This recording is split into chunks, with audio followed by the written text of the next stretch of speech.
welcome to Experts Live UK Community Voices. This series is all about the people behind the Microsoft community, the speakers, the experts and community leaders from across the Microsoft ecosystem who willingly spend their spare time talking about technology for fun.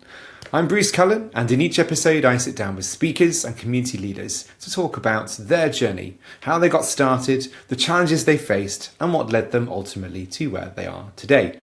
And in every episode there is a twist, and today there is no exception, except it's a little bit different this time. Yes, each guest is here to teach me something, as ever, as these guests are experts in their field. But in this case, we are here for a very special episode because we're here to talk about Experts Live UK 2026, the conference. And so we're here with my usual co-host, Geoff. Hello, Geoff. How are you? Yeah, I'm very good, thank you, Bruce. All good. How are you? How's the cat? I'm all right. I forgot the cat's there. Yes, I'm very well, thanks. Yes, the cat is all right too. Not dead, as previously suspected. Excellent. Glad to hear it. So that's good. But it's not just us. We have with us Dean. Hello, Dean. How are you? Hello, I'm good. How are you? Good. I'm very well, thank you. Thank you both for joining me. Between us, we are some of the people involved in organising Experts Live UK 2026. So I'm hoping between us, we should have a good amount to say on sort of what went well, what didn't go so well, what we've learned and what we absolutely loved about Experts Live UK 2026. So let's dig in on that note.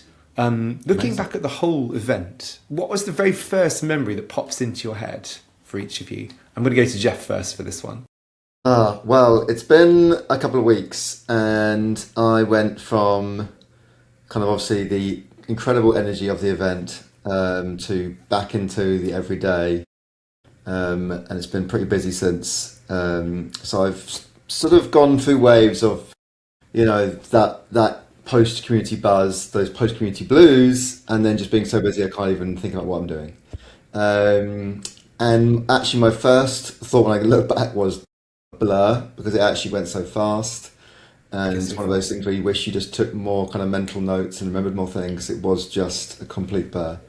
But I guess my first, it's not really a memory, it's more just a kind of thought and a feeling, was just like how well the community came together, the team, the attendees, the speakers. It just felt like it was one event organised by one community, and that's my memory as such. Sounds good. Good answer. How about yourself, Dean? Yeah, I reckon mine would be being surprised that everything fit in the van, because for me the van was a big deal, because I wanted to be able to park the van in central London, which means it couldn't be too big. And also I needed to fit in the 14 vendor booths and all of the swag the vendors sent me to store in my office, and all of everything for the entire event seemed to be just coming down in the van with me. And I spent a day packing the van, and it was kind of like Tetris, but less fun. I was just thinking, I bet you're good at Tetris. Yeah, it was much less fun. I got very confused with one bit where it was essentially a sheet of plastic that had to be folded to go around the pillar on the entrance. I got very confused because I for some reason assumed it couldn't be bent, and obviously we had to bend it when we installed it, so it could easily be bent. So I spent a good 20 minutes trying to figure that one out, until eventually I just realized you could bend it in half. The reason I was confused though was because the supplier shipped it as what was it? 2 meters by 3 meters. They shipped it in a parcel 2 meters by 3 meters wide. And I was Flat. surely if you can bend it, they would do that. That was what was in my head. So the confusion about setting up the van, and that's my very first memory when I think of the event as a whole. There's more memories, but that's the first one. Many more memories. So for me, it's a similar functional thing. It's spending time with that power driver, assembling TV stands, the blind haze of screws and panic about where does this screw go.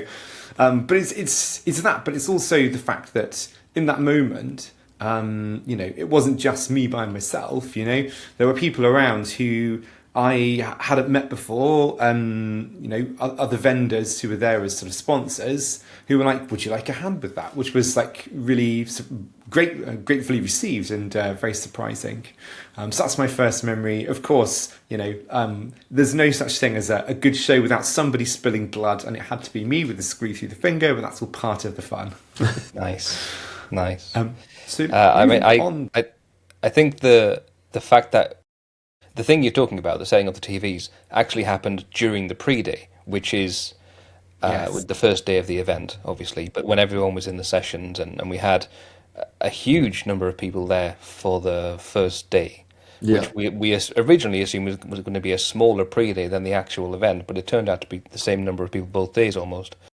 And so I think that idea of keeping the cost down by not setting up the day before actually did work pretty well. It meant we couldn't Good. spend so much time in the sessions and doing the stuff because we had to essentially build the venue while it was running. But I think that did keep the cost down pretty well and meant we can keep the ticket price low for that event as well.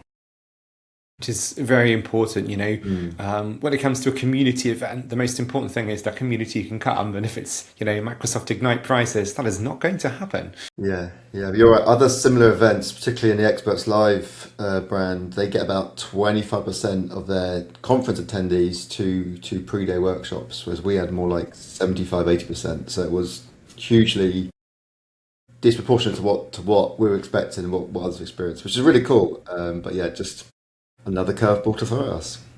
Indeed. Agreed. It's a really nice segue to the next question, which is, what was your personal favourite moment or standout session of the conference? So I'm gonna put that to Dean first. Thanks.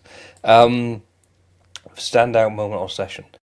So the one session we put a session on right pretty close to the event actually starting, which was the Intune Academy, because we realized that I thought we didn't really have enough Intune content because we have all of the other areas to cover, and we didn't have an Intune workshop proposed. So I thought, let's just put together a little workshop for Intune, and we'll see if we can get some good speakers to run that with us. And if you attended it, you will have noticed there was no prep at all because the people in that room, the speakers in that room are experts in their own field, and we just brought the people who had the ability to speak off the cuff about the thing we had on the agenda. So there was no prep of what they were going to talk about specifically, just the fact that they were going to talk about, I don't know, autopilot or certificates or baselines. And that worked really well because whenever someone had an opinion, they just stood up and made that opinion clear to everybody, and then people in the audience had, questions about their opinion and their suggestions. So it worked really well, and I think because of that, for the bits I did take part in, it didn't feel like it was a theatre session where you were just being projected some knowledge. You really felt like you were part of the makeup of that workshop, and I think that worked really well. So that's a standout session for me. I think the success of that can be also measured by the number of empty chairs in the room, which was exactly zero. It was, yeah. In fact, the only empty chair in that room was mine because I kept leaving to go and help with the setup. But that was at the front, so that doesn't really count. It's all good. The good thing about an off the cuff workshop is, if you're an attendee, rather than I'm going to sit here and I'm going to learn some pre-prescribed content, you get to ask your questions. You get to like toy with the topic and get your questions answered and really understand something, which is what I love about that kind of workshop format. Yeah. And I think, I've heard people say, why would I spend a day or pay whatever money to go to that sort of thing? All that content from all those same speakers is available on YouTube or on various sort of channels and such from those same individuals, which is absolutely true. But that's the difference. What you just said there, Bruce, is that you can't ask a question on YouTube. You can't kind of pivot because the vibe of the room is sort of all experiencing one way or the other and so on. So yeah, that's the value, and that's really, really powerful. But you also, on the flip side, don't see those individual contributors collaborating in a True. what's the word? In a way where they check each other right? And they Okay, if yeah, someone says something that isn't maybe quite right, the other speaker, who's also an expert in that, says, "Nah, that's not how it works." And yeah, that happened many times, and I think that was yeah. great because they're all No. friends. They're all, they all talk to each other all the time. Yeah, they And are. it's clear when you're in that room that they are friends and they are getting on really well with each other. So when they have a Mhm. disagreement, it's in the best of interest, and also it's a fun bit of exchange. And I think that really showed, and the feedback we got from that session really did show that. Mm. And I wasn't in the room, but I assumed that there was also that from the attendees on various occasions, which again is something the value you get of going along to an in-person workshop. Because yeah, it's not just about the five people at the front. Someone else can have a different perspective. They've tried it last week and something's changed or whatever, and that brings a Yep, lot of happened a value lot. to the Yeah, wider group. from the brief moments I was in there, there was lots of questions and lots of people saying, "Well, it worked for me, but it didn't work for someone else in the room." So yeah, Yeah, yeah, it was yeah. really collaborative.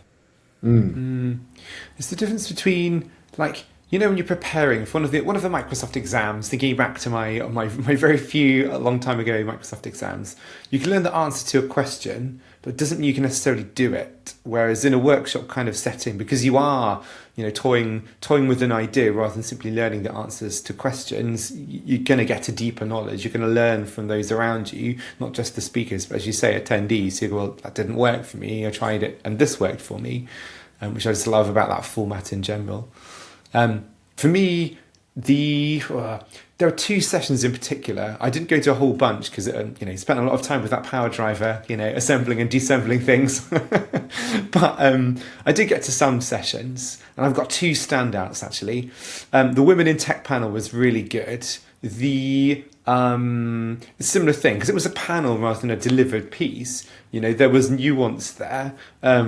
And just hearing from those in the panel, but also those in the room, as to how the topic of women in tech has affected them. And it wasn't just women speaking.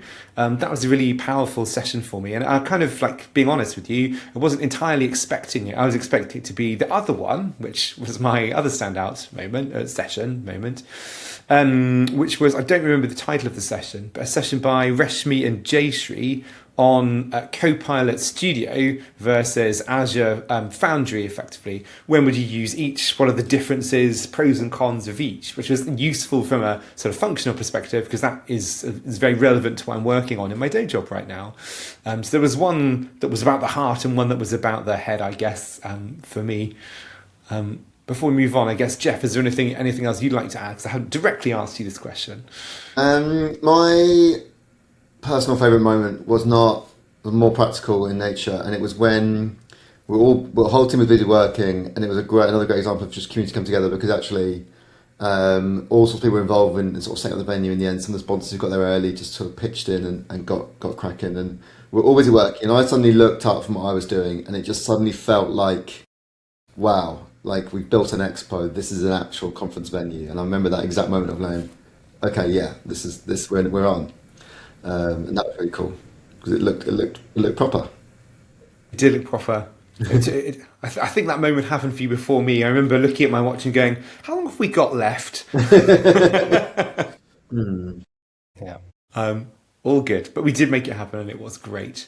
If you had to describe the vibe of the crowd this year, how would you describe the vibe? I did originally put in the question in 3 words, but I think that's too restrictive. How would you describe the vibe of the crowd? Let's put that one to you, Geoff, first. I don't have the words. Just all round good vibes. Yeah, lots of people I spoke to. Everybody I spoke to was having a great time. Was enjoying the sessions. Was enjoying the networking. Was meeting new people, connecting with old contacts. Like all of it. Everywhere I looked, I saw all that going on. So yeah, just a really positive vibe all round. People are excited to be there, keen to get stuck in. And then so I don't know how many words I say so far, but my final word will be cookies. Cookies. Because there was a lot of positive vibes around the snacks that provided, which were these amazing cookies. In fact, I think I've had that more than any other feedback, which is fine. We'll take that. It's great, as long as great feedback. Because if it was negative feedback on the cookies, I'd have to disagree. They were good. Dean, how about yourself? I'll go with 3 words actually, because it's Go easiest for for me it. to just say the words and then not give any context. Interested, engaged and diverse. Hmm. Interested, engaged, and diverse. Good words. Can't argue with that. Can't argue with that. For me, let's see if I can make it into 3 words. Joy will be the first one. And just to unpack that a little bit, it felt like there were lots of people who knew each other coming together who hadn't seen each other for a while. And it felt like there was a lot of kind of joy in that connection time. Outside of community and new people getting to know each other. It was sort of existing people, speakers meeting attendees they knew, attendees meeting other attendees they knew. You know, I remember having conversations with people that worked for the same company but didn't get to meet in person, so they were using this as a reason to kind of gather. So I guess I'm going to go with number 2 of connection, and then number 3 I'm going to cop out and go for cookies because, you know, we've already talked about why they were fantastic. When you start with joy, I thought you were going to do all of them as emotions from inside out. But that would have been better. Next time, Bruce, note to self, think of that. That's a much better idea. Behind the scenes then, was there a sort of small moment, small win or sort of moment that attendees didn't see that you were incredibly sort of proud of? Geoff, I'll start with you on this one.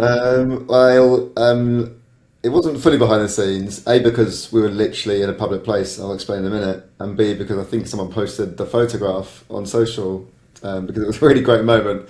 But when we were sat in the hotel reception trying to get the badge printer wired up and printing the sponsor and crew badges, that was kind of fun. We'd literally just bought this giant big printer, set it up in the reception area, shoved everyone else out the way, paper and all sorts everywhere. That was good. Yeah, it was me to put that on social. Sorry about that. yeah, you were helping lubricate the. I was Yes. the wheels. That was very helpful. It was. It's one of those. There was only so much space around that table, and there's only so many hands you can actually physically get on a badge printer. So I felt my part to play was to go to the bar and facilitate a different kind of thing. Yeah, and I think we did kick like 4 people off that table without saying it. We just kind of sat down with a massive printer and a reel of paper, and they just took the hint and left. Yeah. So that was fun. Yeah, and I love your options, Dean, because you originally wanted to do that in the pub, which was a great plan until we walked into the pub and it was absolutely rammed. It was a bit busy. Not a table, not a spare table, and not a power socket to be seen. Power in a central London pub. Doesn't matter how quiet it is. It's just a nice idea. Let's be honest. I about that. I think behind the scenes, or what was it? Behind the scenes, or people that, or something that attendees didn't see. I think people would be surprised that we entered the venue on that day of day 1 at 7:00, and we were ready to give people tickets and to get people into the rooms, and to, at, was it 8? We opened the doors. 8. It was 1 hour. We set up that entire venue for the initial pre-day.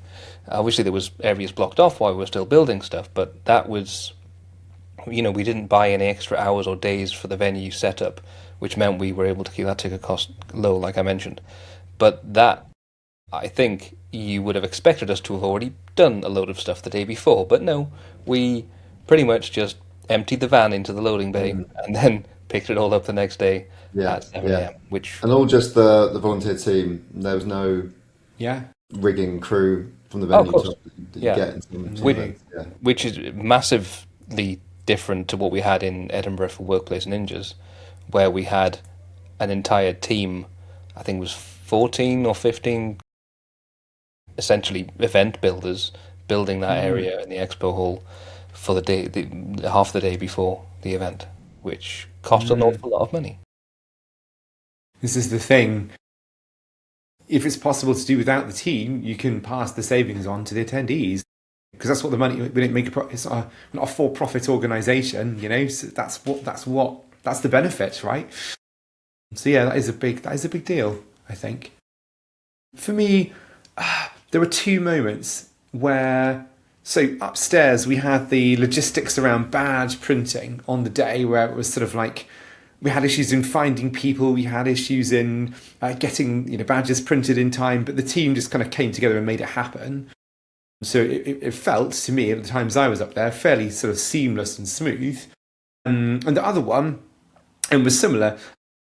Great suggestion from your part, Dean, in that for the speakers, we had a lovely speaker gift of a picture of them speaking in their session that was sort of framed in an Experts Live UK 26 like frame. Lovely idea. We had issues in finding in time photos, getting them printed and getting them framed. But that was another one of the great collaboration between the photographer who didn't necessarily know who all the speakers were and the team who had to go, well, hang on, which session was this? Oh, when was their session? It was there in the agenda. Okay, so it's going to be roughly here in the camera roll, and just making that work, when there were sort of gaps there. So yeah, it's one of those, another example of everyone kind of coming together from that team. I mean, how big was the volunteer team all in all? Probably, sort of 10 or something? Maybe less than fewer. 10, I think. Maybe 10 including the photographer. On the day, yeah.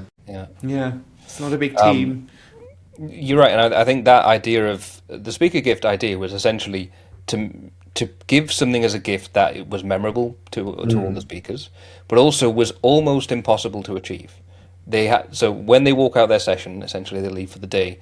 The idea was that they could get a photograph in a frame that had Experts Live UK on of them giving their session, which isn't impossible because we did it. But it's unlikely that that would be done because that would need an awful lot of coordination and effort from a photographer going to the start of their session, snapping a good picture of them, going to a printer, printing that out, and someone finding that and putting it in the right frame for that person to leave with their.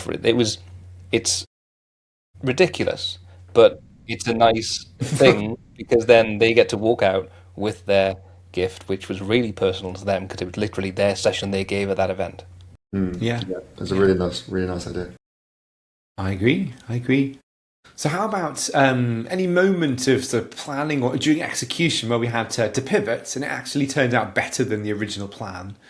I don't know what you're talking about, Bruce. Everything went according perfectly to plan. There was, what do you mean? Plan, huh? I don't remember there being a plan.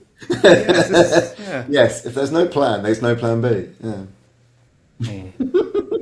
I'm struggling with this one. Do you have one? Dean, if you have a no, you go first. If you have an answer, I do I'm not struggling have with one. I was gonna fill the gap with some. Anyway, carry on.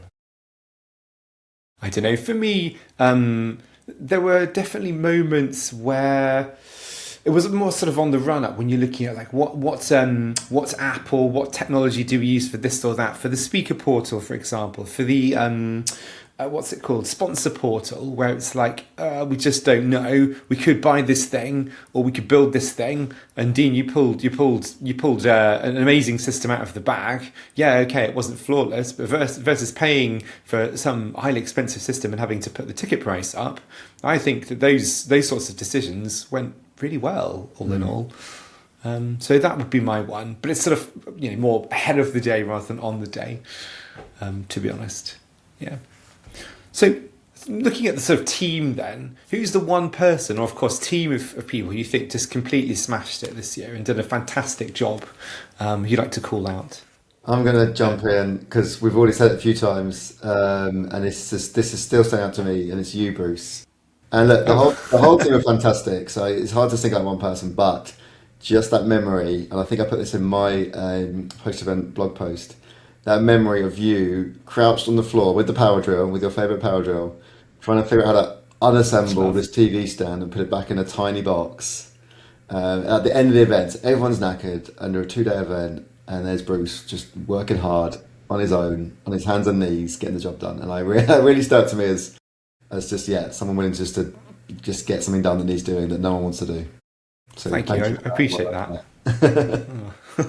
And again, that comes back to the fact that we wanted to keep that ticket price low and keep it within the confines of the 2 days, even though we ended the last day, the second day, pretty close to them, almost too late. It was like 5:30 or something, and we still had to be out of the venue at 6, which means pulling down all those vendor booths, pulling down all the TVs, and packing the van within 30 minutes of the attendees leaving the last session. absolutely insane. But it meant that we didn't have to spend the extra few £1,000s for another hour of the venue, and that few £1,000s obviously would have been spread across the ticket cost because that's the only way we make any revenue to pay for this stuff.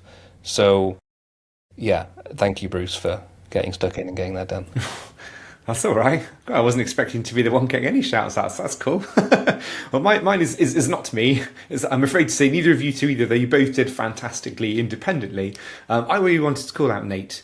Nate has been doing so much behind the scenes, and he couldn't even actually make it on the day. Quite a lot of the graphics and how things kind of look, both for on the day, but also digital assets for, things like what goes on social, the intros and outros for this very podcast, and all of the hosting and plumbing for this. He was instrumental in a whole bunch of work on sort of social as well. And then for poor old Nate, he couldn't be there on the day, so he didn't get to sort of reap the reward of the hard work he put in.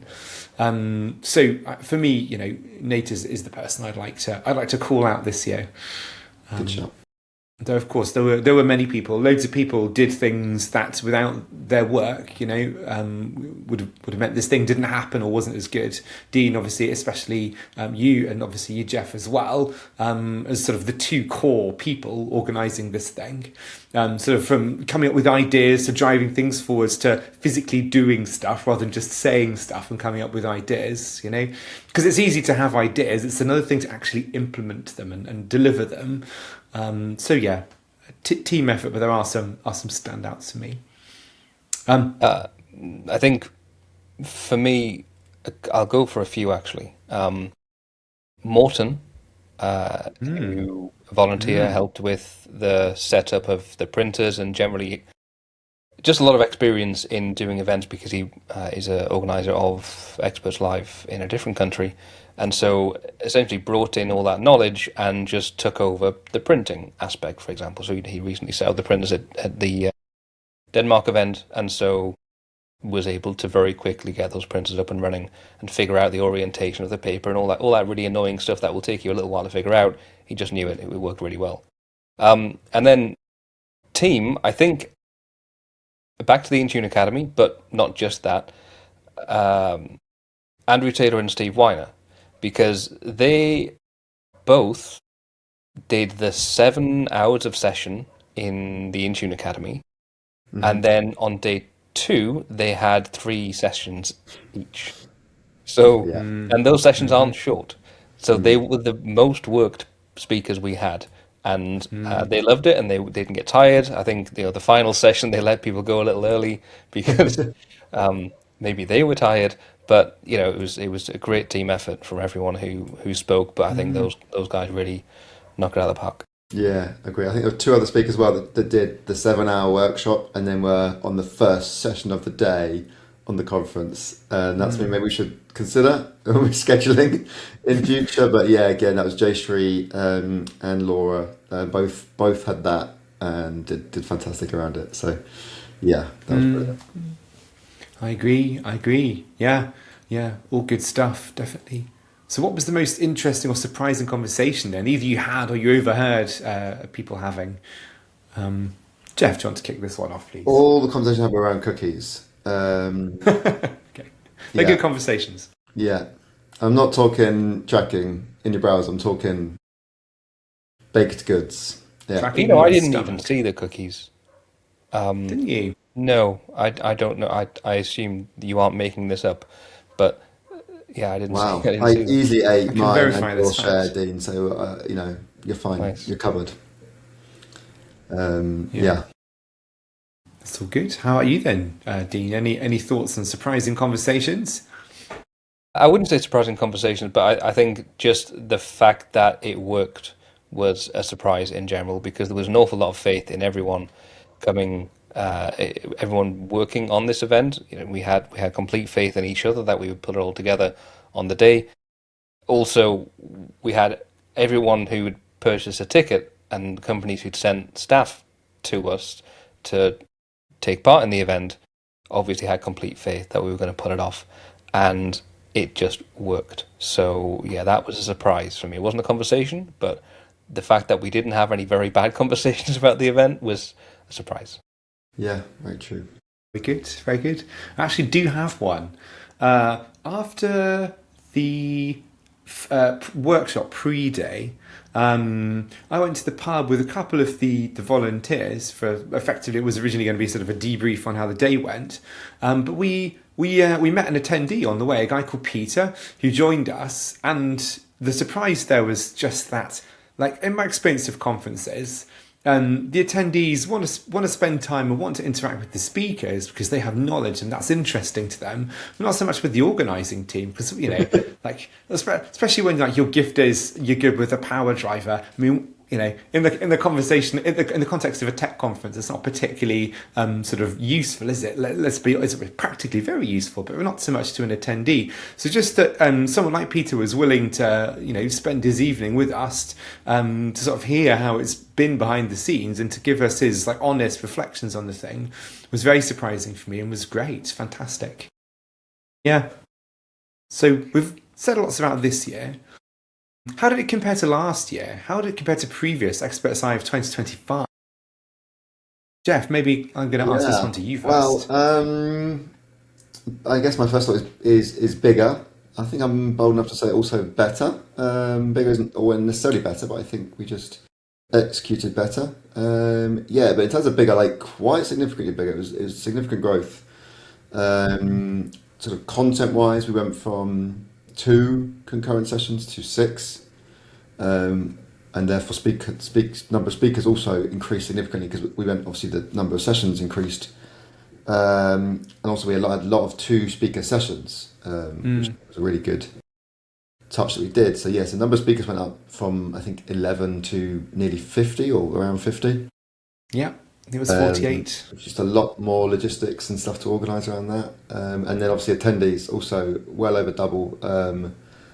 I'm trying to do quick mental maths here. I think more like triple. So yeah, so it was great. It was bold, definitely bold, to grow that fast. But we knew the community, were ready for this kind of event. We just needed to put it all together and execute. So yeah, that was really good.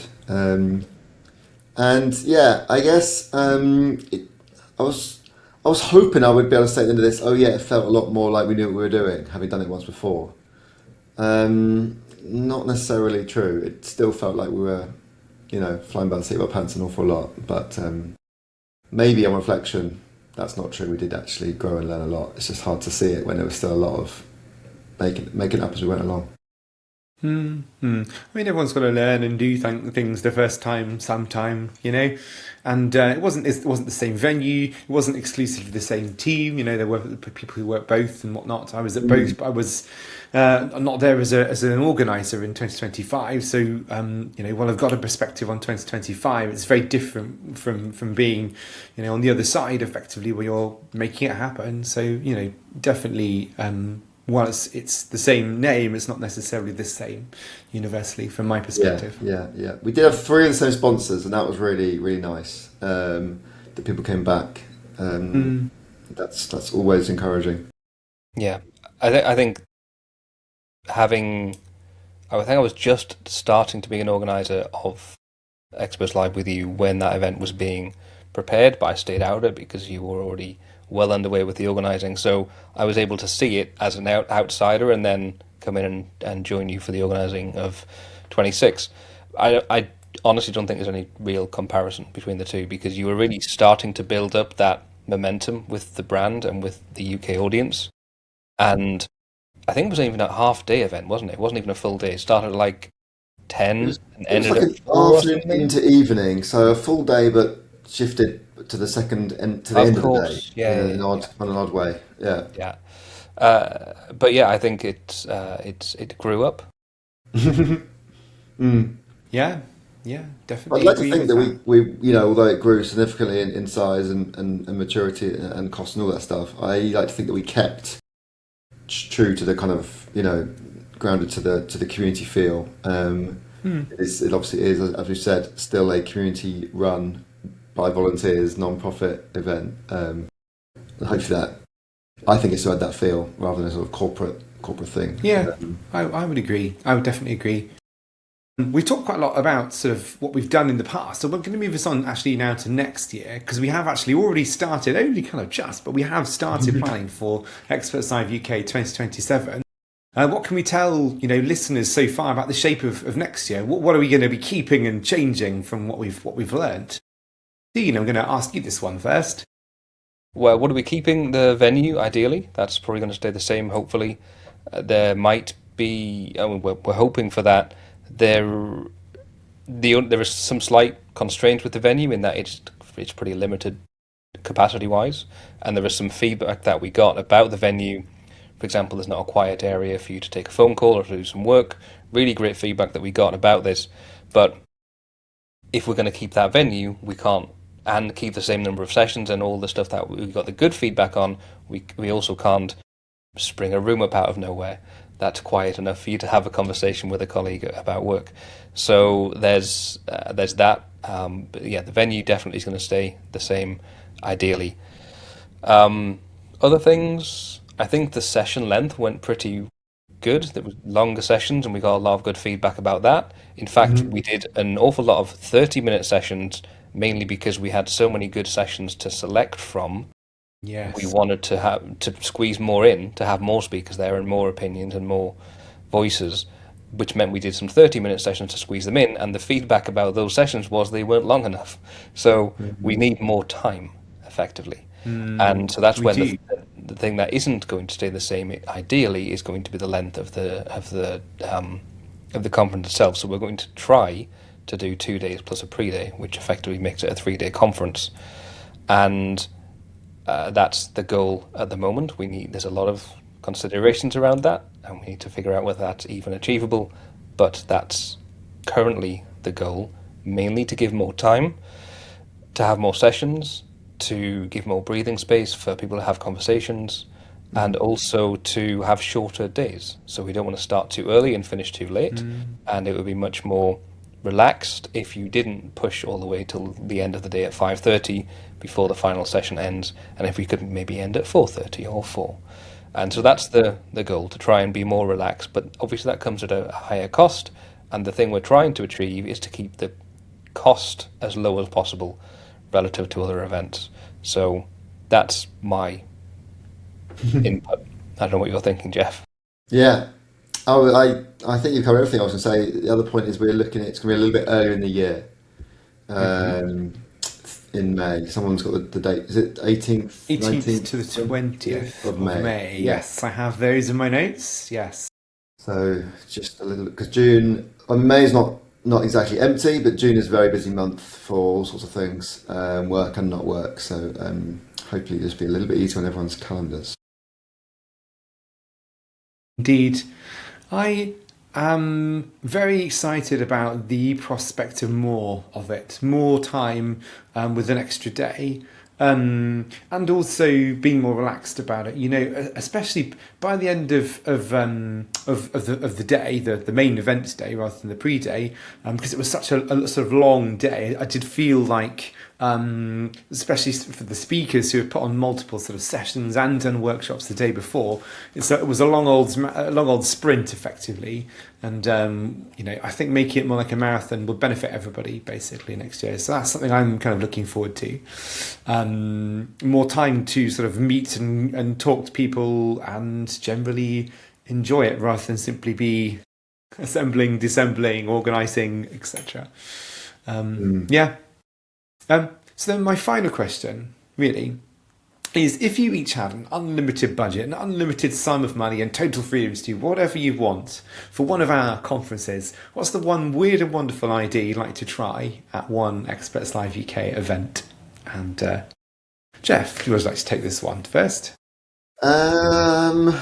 Lots of ideas, most of which only I would probably enjoy. So trying to think of something that's a bit more acceptable, widely wanted. I think just a bit more kind of entertainment would be good, particularly if we then got more space, and we've just been saying more time to enjoy it. I've been to events with some live music, with some video games, sort of arcade machines in an area of the conference, something like that just makes it a really, really fun vibe. So yeah, you can go and and break out from some learning, just go and do some networking, hanging out, and actually have some sort of entertainment to accompany that. That'd be really fun. Agreed. Dean, how about yourself? Well, I think if you take money out of it, then it's all about getting. The whole reason we do this, or at least one of the main reasons I do this, is to give attendees an opportunity to learn and to speak to vendors about stuff. That's pretty much it. So if you take money out of it, to learn and have a good time, and to enjoy the experience, and also meet the community, talk with peers, speak to vendors, learn about new stuff that might help them in their job. So when money comes out of it, you have as big an expo hall as possible with as many vendors as possible, selling, teaching, advising people, and then a free event. So absolutely no cost for the attendee to come along at all, and unlimited food, etc., etc. And all of those, and it's not just money that actually blocks the final bit there about the free event, because even if we had a whole ton of money, most venues that are around in the UK want you to buy food for the number of attendees that you're going to have. And one of the main problems is that when you make an event free, you don't know how many people are going to turn up, because they've just registered. They might completely forget. They might have they're not necessarily got any skin in the game to definitely turn up, or definitely cancel if they're not going to attend. And so the catering becomes an absolute nightmare. And so even with unlimited amounts of money, it's not possible to make an event free, in my opinion, unless you have some other way of catering for those people with food. Because when the venue and the caterers say how many people are going to be there, you can't say, I don't know. That's just not possible, because they need to buy it, right? And they need to make sure there's enough food. And so when people buy a ticket or register for a ticket and not attend, that's a big problem. So I think I would find some way to solve that with unlimited amounts of money. It's not that, it's not just buying loads of food, because we don't want to buy too much food either and waste it. Exactly. Budget aside. So you can't even solve it with money. Yeah. No, that's a fun one. Fun. For me, ultimately it comes down to, why do we do this? Why do we do this? We do this, because we want to learn. We do this because we want to network. We do this because it's fun, frankly, So anything that will add to one of those three things, I would favour. So, more days, more experiences, different ways in which we can kind of like connect and collaborate. I'd love to do a London boat cruise party one of the evenings, which is there's no sessions, no content, it's just fun. Because that's ultimately a big piece of why people go to conferences, right? It's not just to learn, it's to network, and that's fun for some. Speaking for myself, that's fun. So I'd love to do something like that. Maybe some music and a few drinks and some food on a boat for a party. We will see. Maybe one day we'll get to deliver our weird and wonderful ideas. But for today, that brings us to the end of this episode of Experts Live UK Community Voices. Before we end, go for it. Sorry. Just I realised you were going to get to a point where you said bye, and we all waved, and I then had to say, hang on. I don't know when this is going to be released, because that's not my job. But the thing I did want to highlight is, for the next X days, because I don't know when this is going to be released, until the 15th of July, we're selling super early bird tickets for Experts Live UK 27 at the old rate. Even though I've just talked about the fact that we want to make it 3 days, actually we're selling it for the 2-day rate, because we can't guarantee we're going to make it 3. So we're selling it for the 2-day rate, and in fact it's 50% off the 2-day rate, so it's only £150, including VAT. So we've already sold a ton of tickets. I don't know how many will have been sold by the time we release this, because it's going up, but we only have 5 left of that rate.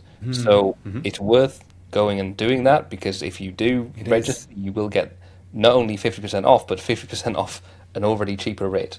And that's currently still available to look at.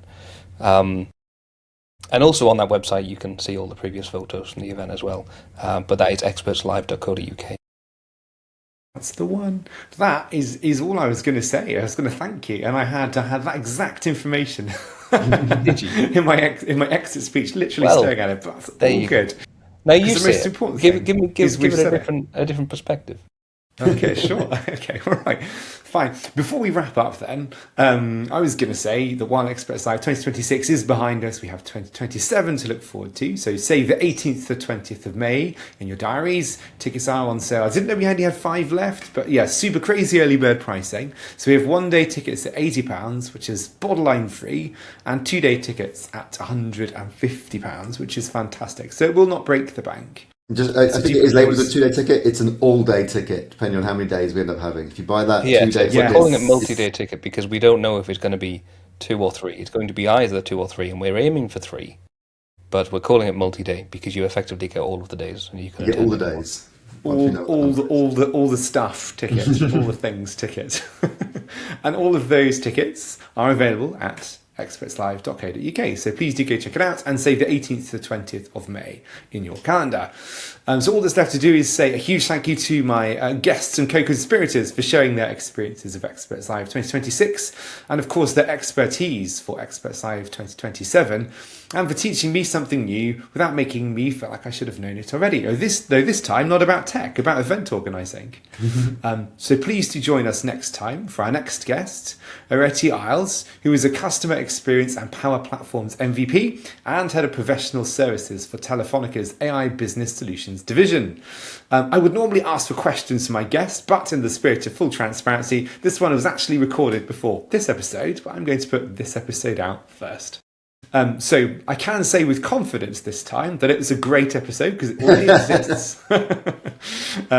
We focused on, we went into quite a bit of depth on AI governance and really what AI consultancy looks like in 2026, that intersection between the new stuff where AI is involved and traditional tech. So do look out for that episode dropping really soon. But if there is something you'd like for us to touch on in one of these episodes, something you'd like a guest to teach me, or a particular topic or question, or something you've always wanted to ask an MVP, please do send it to me, Bruce Cullen, or of course to us all at Experts Live UK on LinkedIn. And I'll be obviously always cherry picking from what we get in. And of course, if you enjoyed this conversation and previous conversations, please do like, subscribe, share, follow, all those good things for more community voices. And of course, opportunities for me to learn things and for you to learn things too. So thank you very much for watching, and I will see you in the next episode. Thank you. Bye, everyone. See you. Bye, everyone. Perfect. Done. Done. Let me hit stop.